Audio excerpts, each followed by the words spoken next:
이 조국혁신당은 총선 다음날 아침도 바쁘더라고요.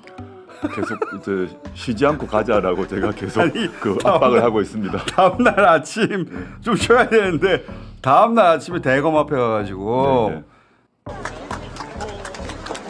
검찰에 마지막으로 경고한다. 김건희를 수사하라.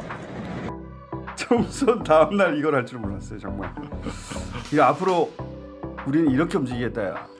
보여주려고 한 거고요. 선거 끝났지만 끝이 아니고 시작이다라는 걸 상징적으로 보여주려고 저희가 하려고 하는 여러 계획 중에 하나가 검찰 개혁인데 바로 당일날 바로 시작하자라고 해서 당선자분들 다 이제 모이시라고 지시를 하고 시작을 한 겁니다. 이거 아이디어 위기의 순간 없습니까? 되짚어 보자면 하나의 변곡점이었구나 하는 순간들이 있었을 것 같은데. 박은정 후보 배우자에 대한 공격이었어요. 그렇죠. 박원정 후보도 아니고 배우자에 네. 대해서. 근데 박은정 후보에 대해서는 도저히 건드릴 게 없으니까 박은정 후보의 배우자의 수임 사건으로 네. 들어간 거죠. 그래서 저희도 맨 처음에 알지는 못했고 그 시점에 제가 아는 가까운 사람들이 박은정을 잘라야 된다. 그래야 당이 산다. 이런 얘기를 많이 조중동이 했습니다. 타겟으로 잡았으니 네네. 선거 끝날 때까지 물고 갈 것이다. 네네. 그러면 전체적으로 타격을 입으니까 박은정 검사는 아깝지만 뭐 이런 식의 조언을 했다는 거죠. 가까운 사람들이 또 진보라고 얘기하는 사람들이 그 조언을 많이 했습니다. 선거공학적으로. 네, 저는 안 된다 결심한 게 네.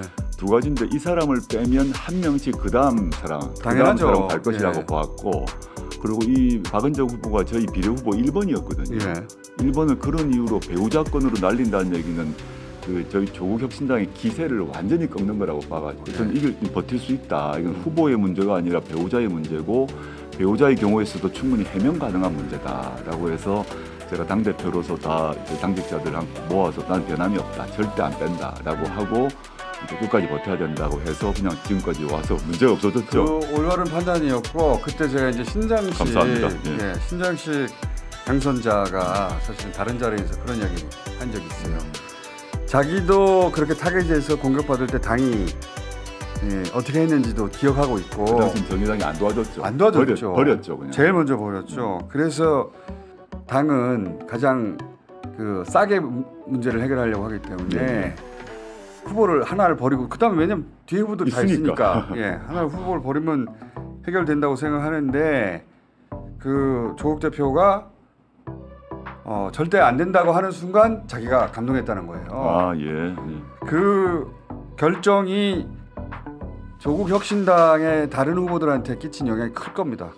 그게 이제 위기라면 위기였고 또 그 변곡점이란 변곡점이에요. 예. 3월 3일 참가하고 나서 위기라고 할 만한 게 없었어요. 뭐 운이 좋았던 것 같기도 하고요. 그리고 시간이 짧아서 그런지도 모르겠습니다만은 저희도 혹시 모르는 위기가 발생할 수도 있을 수 있지 않습니까? 그런데 다행히 위기가 없었고 그런 대표님이 잘한 것도 있어요. 왜냐하면 보통 위기는 설화로부터 시작되는데 말실수, 단어 선택을 부적절하게 한다든가 말꼬리 붙잡아서 이제 크게 키우고 그러는 건데 대표님이 말꼬리 잡힐 만한 말을 한 적이 없어요. 한동훈 비대위원장이 하루가 멀다 하고 조국 했기 때문에 기자들이 그 질문을 갖고 왔잖아요. 예.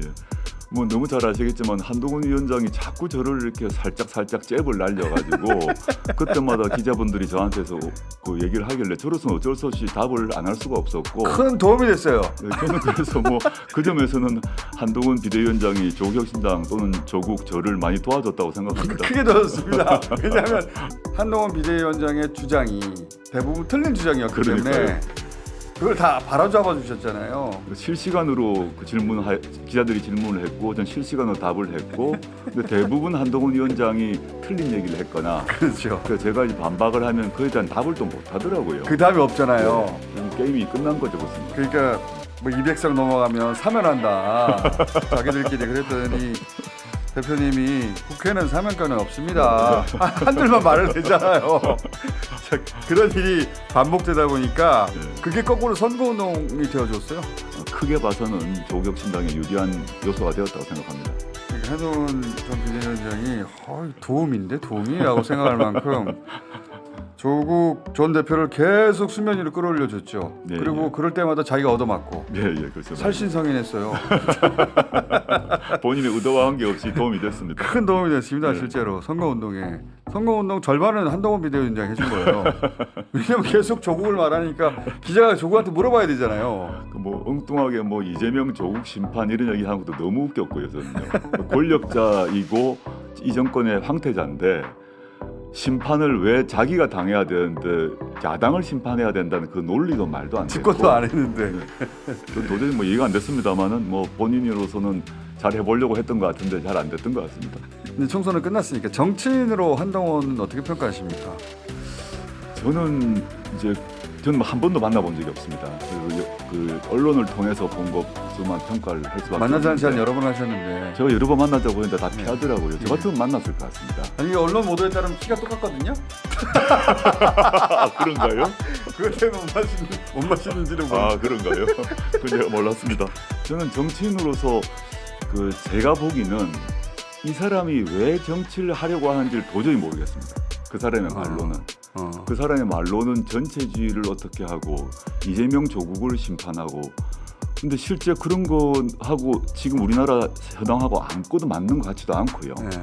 실제 우리나라 국민들의 지금 고통, 시련이 뭔지에 대해서 아무 생각이 없는 것 같아. 아니 조국과 이재명이 나라를 망친 게 아니잖아요 지금. 나라를 2년간 망친 사람은 자기와 자기의 보스는 윤석열 대통령인데 마치 이재명 조국이 나라를 망친 것처럼 말하는 것도 일반 국민의 상식에 맞지 않고 네. 일단 그 정치를 하겠다는 목표가 뭔지도 잘 모르겠고 권력 유지란 거 외에는 안 보이는 것 같고요.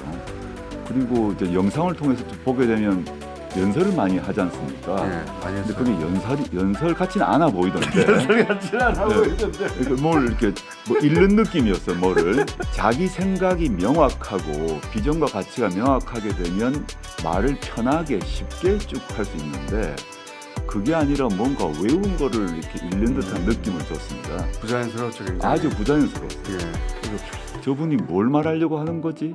그런 점에서 이제 연설이건 또는 뭐 대화건 이런 것들 웅변학원 다닌다고 되는 게 아니지 않습니까? 그렇죠. 자기 평소 때 하던 생각들이 다지고 다져져서 있을 때 그게 터져나오는 건데. 대중연설할 때 자연스럽게 네. 나오는 것인데 그런 느낌이 없어서 이 사람은 정치인이 되려면 더 낮은 곳으로 가야겠구나. 또 실제 왜 하려고 하는지를 알아야 된다라는 생각을 들었습니다. 자기 정치 철학도 없고 네. 더 낮은 곳으로 가야 되겠다. 이제 앞으로 더 낮은 곳으로 갈 것 같긴 해요.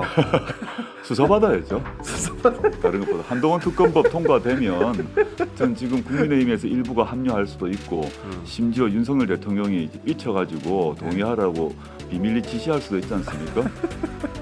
한동훈 특검법 통과되면 수사받으셔야죠. 어제 대통령 담화라고 할 수도 없고 국무회의 모두 발언 형식으로 네. 총선에 대해서 자신의 입장을 밝혔는데 입장을 쭉 듣다 보면은 본인이 잘했어요. 잘했는데 세심하게 국민에게 전달이 안 됐을 뿐이고 그리고 그 이전에 또 했던 얘기를 들어보면 공직 기강의 문제다. 네. 공무원들이 자기는 잘했는데 공무원이 또 안 움직인다는 얘기죠. 네, 예, 그러니까 자기는 잘했는데 국민한테 잘 전달이 안 됐다.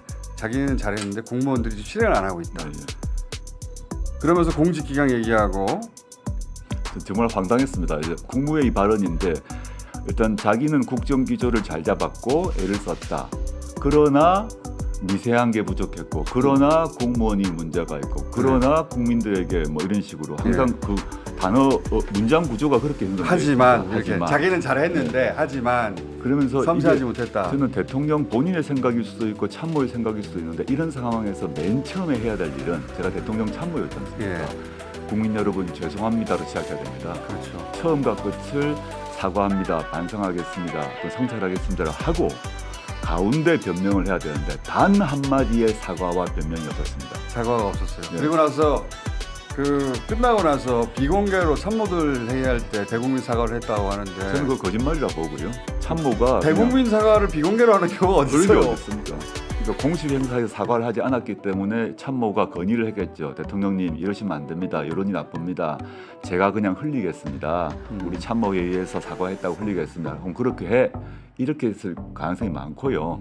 여하튼 그런 엉터리 사과, 참모 대상 사고 아닙니까? 그렇죠. 그런 사과는 아니기 때문에 저는 국정기조는 잘했고 자기의 철학은 옳은데 밑에 장관들이 공무원들이 잘못했다 또는 국민들이 못 알아들었다 이렇게 말하는 거였거든요. 저는 예. 말도 안 되는 생각이 들고 저는 아직도 문제의 핵심을 모르고 있다. 이 총선 참패 후에도 모든 문제의 근원이 대통령 자신임을 인식 못하고 있는 거고 옛날에 그 클린턴 대통령 선거할 때 유명한 그 영어 구호 있지 않습니까? 네. 그리고 약간 바꾸면 stupid, it's you 이거죠. 그 당시는 이제 경제다, it's the economy라고 했는데 stupid, it's you인 거예요. 그거를 지금 모르고 그것을 참모들이 얘기를 안 한 겁니다. 당신이 문제입니다. 말하다간 잘리니까. 그러니까요. 예. 이게 이제 공무원들이 문제라고 하는데 공무원들의 표심은 세종시를 통해서 확인이 됐죠. 글쎄 말입니다. 언론 보도에 났습니다만은 세종시가 우리나라 엘리트 공무원들이 모여 있는 가장 많이 곳인데 사는 곳인데 거기서 비례투표에서 조국혁신당이 1등을 했거든요. 30%를 넘겼어요. 예, 거기서는 저는 이거를 어떤 의미를 갖나 하면 드디어 공무원들이 윤석열 대통령을 이제 직시했고 더 공무원들이 윤석열 대통령의 이제 무능함, 무지함을 알게 된 것이고 그걸 표로 심판을 했는데 공무원들이 밝혀지지 않는 방식으로 접촉을 해 오는데요. 거기서 꼭 하는 말이 무능하다, 무책임하다 말 말고 동시에 하는 말이 있어요. 대통령을 접한 사람들일 건데 너무 무례하다는 겁니다. 아 무례하죠. 공무원들 대하는 태도가 무례하죠. 매우 예. 무례하대요. 그래서 자기가 참 상처를 받는데요, 공무원들이. 각 분야의 전문가인데 전문가 인정 안 해주죠. 인정 안 해주죠. 네. 그 공무원들은 부하, 예. 하인 대하듯이 대하는 태도가 있는 거죠. 그럼 공무원들이 어쩔 수 없이 참다가 총선 시기에 세종이 공무원들의 그 집합 지역 아닙니까? 집합 그렇죠. 거주 지역인데 네. 거기서 조국혁신당이 가장 강하게 윤석열 정권과 싸우고 윤석열 대통령을 비판했는데 1등을 만들어준 거죠. 그건 레임덕의 시작이다. 1차 레임덕은 공무원들의 이탈인데 공무원들의 이탈이 시작되었다라고 저는 보고 심리적 있습니다. 이탈은 진지하게 됐고요. 물론이죠. 예. 진짜 레임덕이 이제 시작된 것 같은데 근데 그 상황 인식도 없는 것 같아요 지금 어제 모두 발언을 보면 아 지금 무슨 일이 벌어지는지 진짜 모르는구나